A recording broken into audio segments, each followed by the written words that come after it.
The following is a presentation of the Broadband universe, brought to you in part by Vitruvi, the end-to-end GIS-based construction management platform that connects asset owners, operators, general contractors, and subcontractors for unmatched project control and collaboration. Manage every aspect of your telecommunications or utility infrastructure construction program with Vitruvi.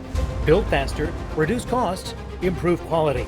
Book your demo today on vitruvisoftware.com to see how we can help you build at scale.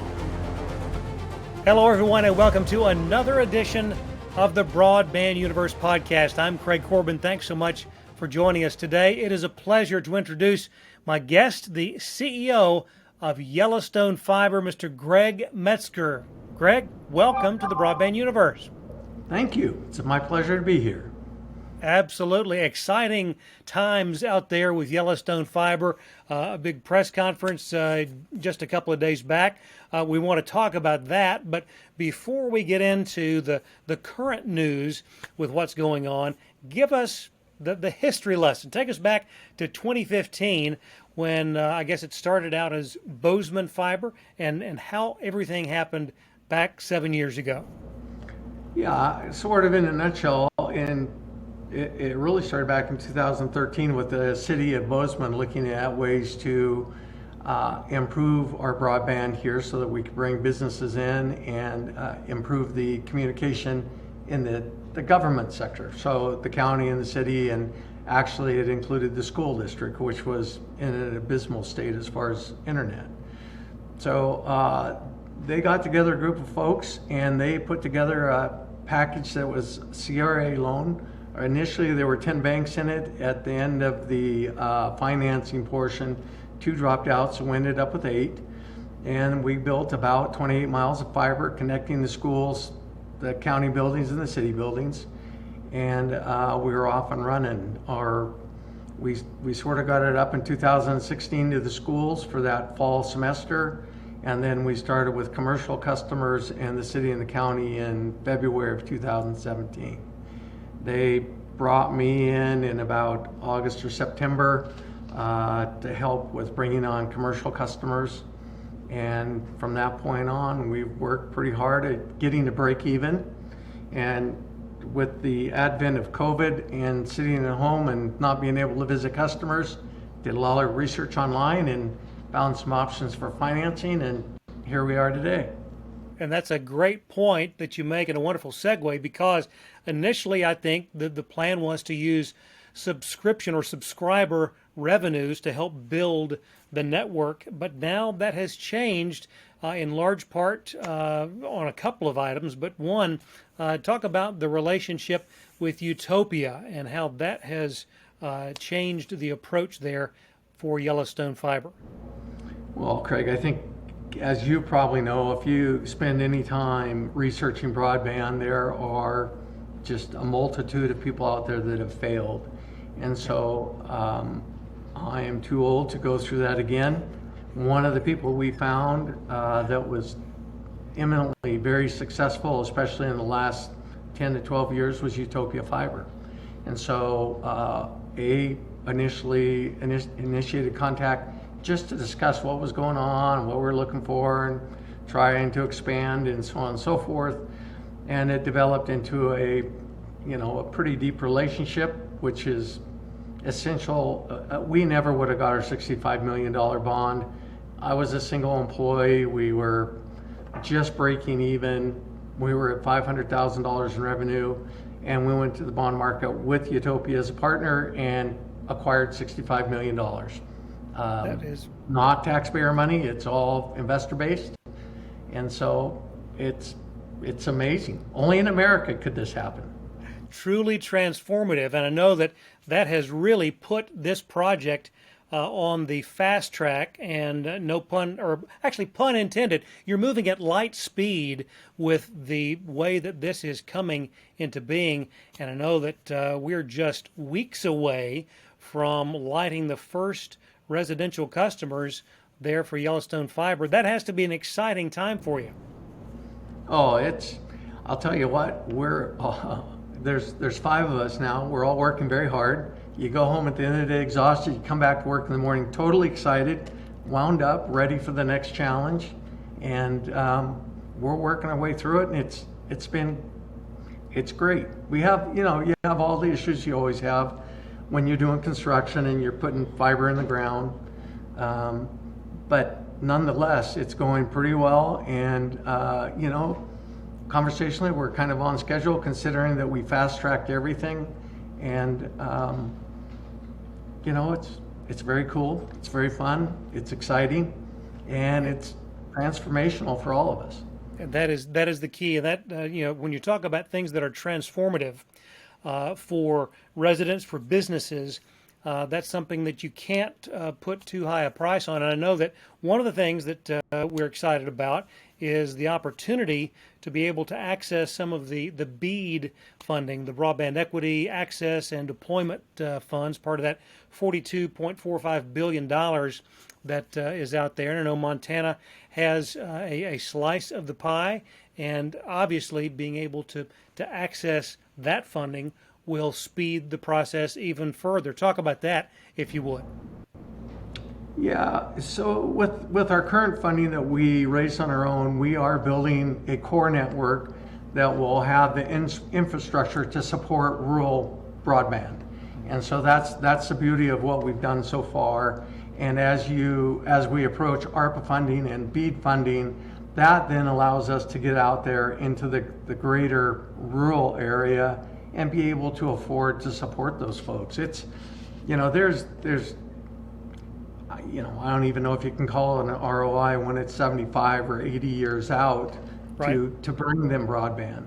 Yeah. So this is we're going to take a hyper jump here when we get out there with them, and what we're doing today will support that project and will support us getting that funding.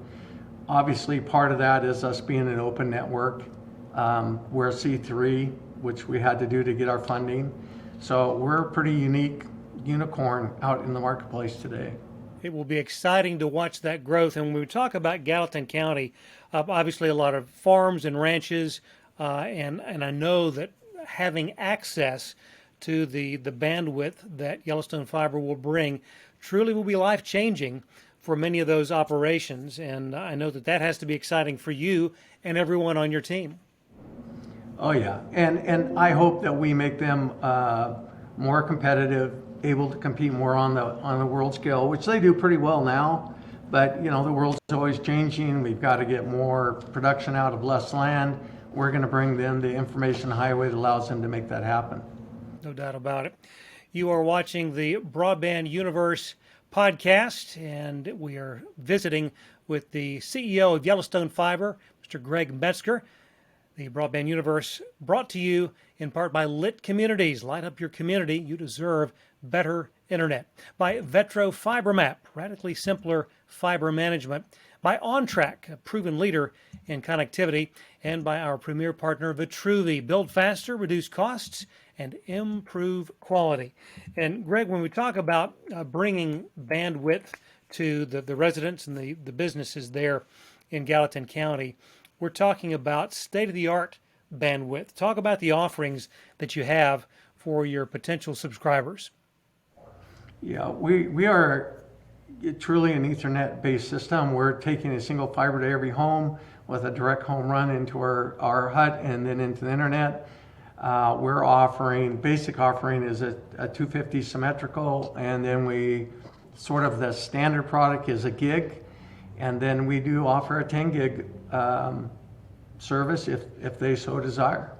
And everything is kind of future-proof in that we can expand it because we are using single fibers. No splitters, no jumpers, no anything. It's pretty cool. It's a great legacy product for us to leave to our kids.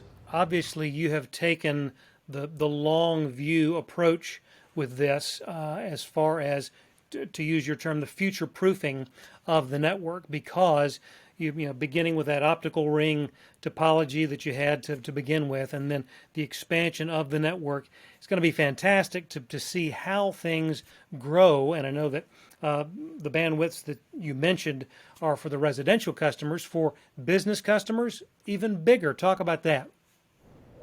Yeah, we're a 100 gig system if they want 100 gig. Right. If they need more than that, we need to upgrade our electronics, but we have room for it. We're here to serve, and you make a request, we'll try and make it happen. Talk about, if you would, and we've alluded to it a couple of times in the conversation, the speed with which this is becoming reality. If you look at other examples across the country, this one is moving so much more quickly than so many others that I've seen. What has been the secret to getting this done so rapidly? Well, we have just an incredible partner with Utopia, and their network of engineers and suppliers have been invaluable to what we're doing. We're motivated here at Yellowstone Fiber. Winter's coming. Winter strikes here in November. It could be the 1st, could be the 15th. Hopefully it's the 30th. We've got to get people in and connected by then. So there's not a lot of time to dance around, and we just don't have time. Time is of the essence. As a secondary issue, obviously, is there's a lot of broadband money floating around. You want to have contractors on board. Yep. And if you're going to get something done, and if you're going to dither, you're going to lose, in my opinion. And we have a couple great contractors, and we're trying to make it happen.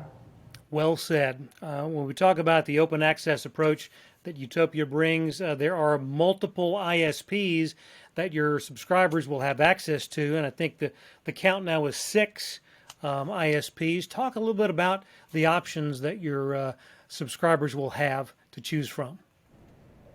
Yep, there's 6 ISPs, and they range from smaller folks to Blackfoot and Xmission, which are large ISPs. The goal really is to make those ISPs, give them an opportunity to be profitable, but each one offers a different service. Some are basic services, some offer some television and phone override. We have one that's a security specialist. They can lock down your system as tight as you want it locked down. It's interesting when you put all these guys together and you offer it as a menu. I don't think there's anything that you could want that out of these 6, even though we're in Bozeman, Montana, that they can't support you with. That is it's great. Yeah, well, that's exciting because when we talk about life-changing, transformative access to the world through that kind of bandwidth, it's amazing. I'm always interested at the feedback that folks like you receive from the community. What's been the response that you've gotten? It's so far to date has been overwhelmingly supportive. People stop me on the street. People stop me at church. I mean, everywhere you go, it's, gosh, when are you coming to my house? Right. What's your address? Write down the address, call them back on Monday and say, oh, man, you're next year. Really? I got to wait till next year? It's been great. People are excited. They're excited about the price that they'll be able to get this at. It's kind of outside the realm of what is standard today. And so, the excitement and the interest level is very, very high. We're working hard to maintain a good relationship with the community, even though we're tearing up streets and yards and so on and so forth. So it's a cumulative effort, and our excitement's kind of helping generate the excitement in the community. Absolutely, and that it just feeds on that momentum. I know that it is a multi-year process to get to full completion.